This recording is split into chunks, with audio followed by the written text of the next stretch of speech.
আসছে, আমার মাকে পরিচয় দিছে। তো তারপর যখন আমি বাসায় আসলাম, বাসায় আসার পর আমার মা আমাকে বলল, বড় লোকের মেয়েদের সাথে ঘোরাফেরা করিস না, ওরা বন্ধু হওয়াও আসলে খারাপ, ওই মেয়ের জন্য আর কখনো আমাকে কল না করে। এরপর আমি মাথা নিচু করে রইলাম, কেন জানি না আমার মা বড় লোকদেরকে সহ্য করতে পারে না। তো এরপরে বেশ কিছুদিন কেটে যাওয়ার পর কলেজ থেকে একটা আয়োজন করলো যে আমরা পিকনিকে যাব, ঠিক আছে। তো পিকনিকে গেলাম। পিকনিকে যাওয়ার পর একটা জায়গার মধ্যে সে আমাকে হঠাৎ করে থামিয়ে দেয়। আমাকে থামানোর পর আমাকে বলে যে তোমার সাথে আমার কিছু কথা আছে, ওরা আগাক।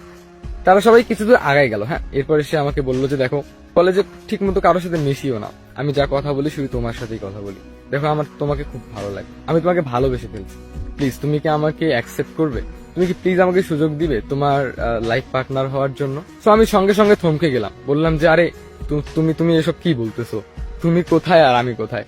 আমি মানে সামান্য মধ্যবিত্ত ঘরের একজন সন্তান, আর তুমি এত বড় লোক। মানে এটা এটা কখনোই সম্ভব না। তোমার বাবা মা কেউ মানবে না।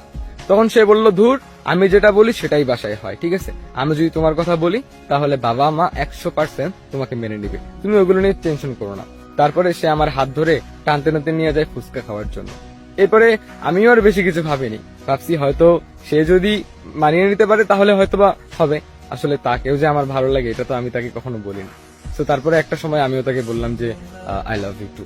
এরপরে আমাদের রিলেশনটা প্রায় বেশ কিছুদিন গেল। এরপরে হয়তো ওর বাবা কোনোভাবে জানতে পারছে। ওর বাবা জানার পরে আমাদের কলেজের স্যারকে বলে দেয়, ঠিক আছে। এরপরে স্যার আমাকে ডেকে বলে যে শোনো, যেদিকে হাত বাড়াচ্ছ সেদিকে হাত বাড়িও না, ঠিক আছে?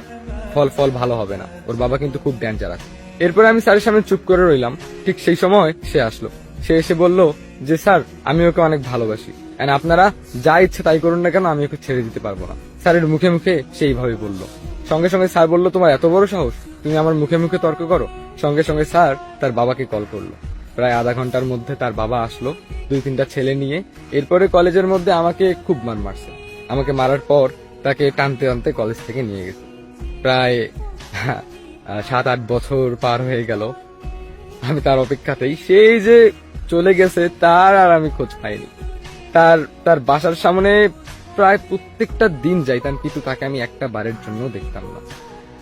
প্রায় 2-3 মাস কেটে যাওয়ার পর জানতে পারলাম যে তার বাবা নাকি তাকে ঢাকায় পাঠিয়ে দিয়েছে, আর কিছুদিন পর নাকি সে বিদেশ চলে যাবে। আমি জানি না তার আমার কথা মনে আছে কি না, তবে আমি তাকে প্রচন্ড পরিমাণ ভালোবাসি। এখনো আমি তার অপেক্ষায়। জানি না সে আমার জীবনে ফিরবে কিনা।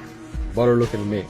আসলে ওই যে কথায় আছে না, বামন হয়ে চাঁদের দিকে হাত হাত হাত বাড়ানোর যে বিষয়টা, আসলেই সে হলো আসমানেরই চাঁদ, আর আমি সামান্য মানুষ। তাকে ধরা ছোঁয়া কি এতটাই সহজ? আসলে আমরা মধ্যবিত্ত, সবকিছুই আমাদের ভাগ্যের উপরে নির্ভর করে। আমরা চাইলেই কোনো কিছু পাই না। জানি না সে ফিরবে কিনা, তবে সে যেখানে থাকুক ভালো থাকুক। সো গাইস, বলুন গল্পটি কেমন লাগলো? আশা করি অনেক ভালো লাগছে। তো দেখা হবে নতুন কোনো গল্পে। ভালো থাকো, সুস্থ থাকো।